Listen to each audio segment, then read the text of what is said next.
These are two of the most famous people in North Korea, and it's entirely thanks to the colour of their skin.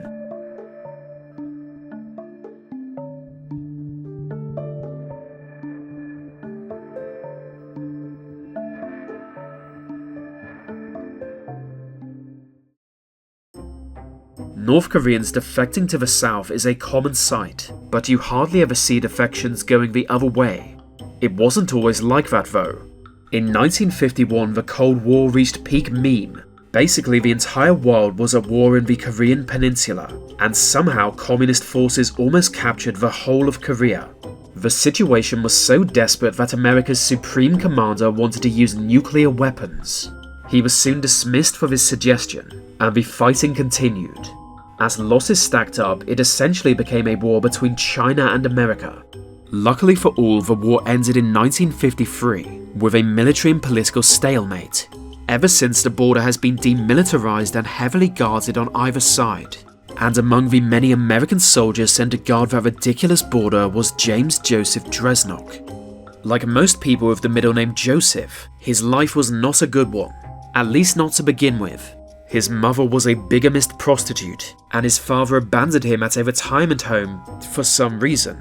Fast forward to 1958, a now 17-year-old Dresnok found himself in the US Army and sent to West Germany. But army life really wasn't for him. There was just too much discipline.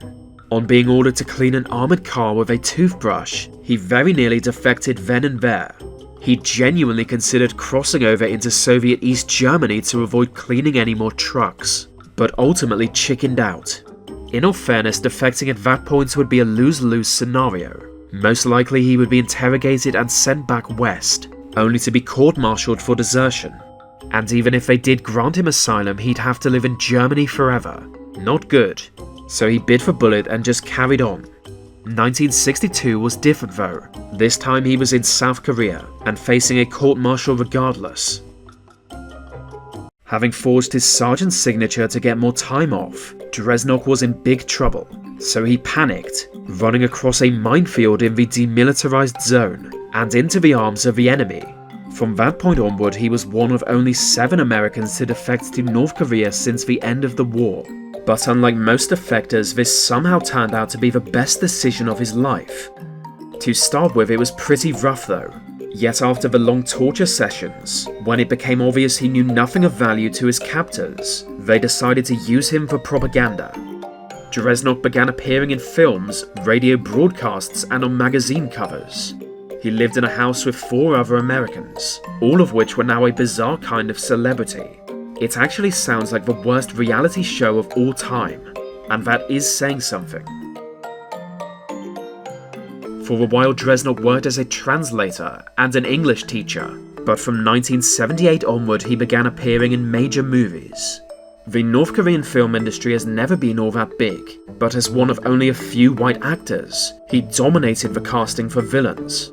Here he is playing the commander of a POW camp in the hit spy show Unsung Heroes. I'm pleased to meet you all here. 당신들을 여기에서 만나게 된 것을 대단히 기쁘게 생각합니다.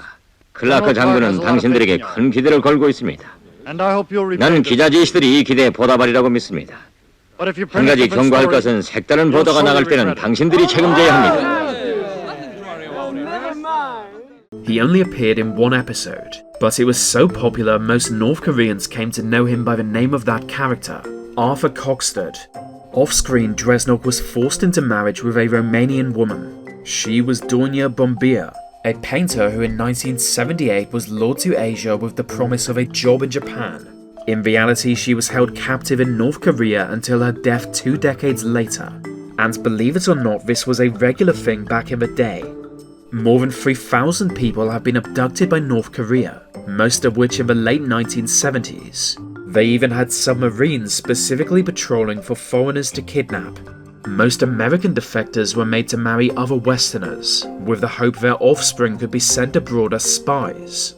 But this wasn't on the cards for James Joseph Dresnok's children, because they're famous.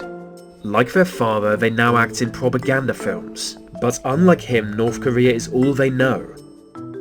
Other defectors turned actors include Larry Abashir, the first US soldier to cross over, and Charles Robert Jenkins, who was active in North Korea's film industry until the year 2000. Also of note is Anna Wallace, a Christian missionary who somehow became North Korea's head of English propaganda. Living in South Korea when Northern forces took over, she was known locally as an English tutor, and soon got the attention of communist forces. Then in July of 1950, her voice began to reach American soldiers. Every day from Seoul, eerie messages were broadcast of her taunting the enemy in their own language. Messages like this. Hi, fellas. How are you today? Not so good, huh?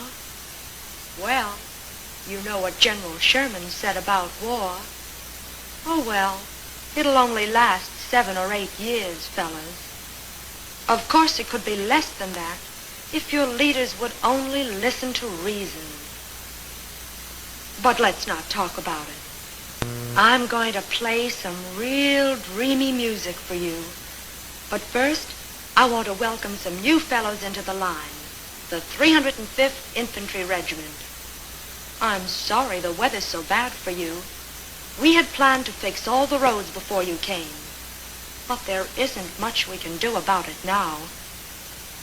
Incidentally, keep your feet dry, fellas. Your medics can't do a thing for frozen toes, and your girlfriends back home don't want you crippled. Take it easy, huh?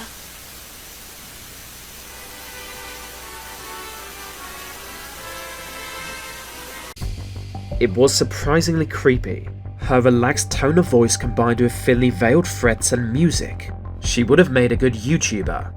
To Western forces, she came to be known as Seoul City Sue, and she was so notorious they went looking for her on retaking South Korea. But they never found her, and the only clue as to her fate comes from other US defectors claiming she was executed in 1969. That's the problem with throwing in with a dystopian dictatorship. It's only a matter of time before you disappear,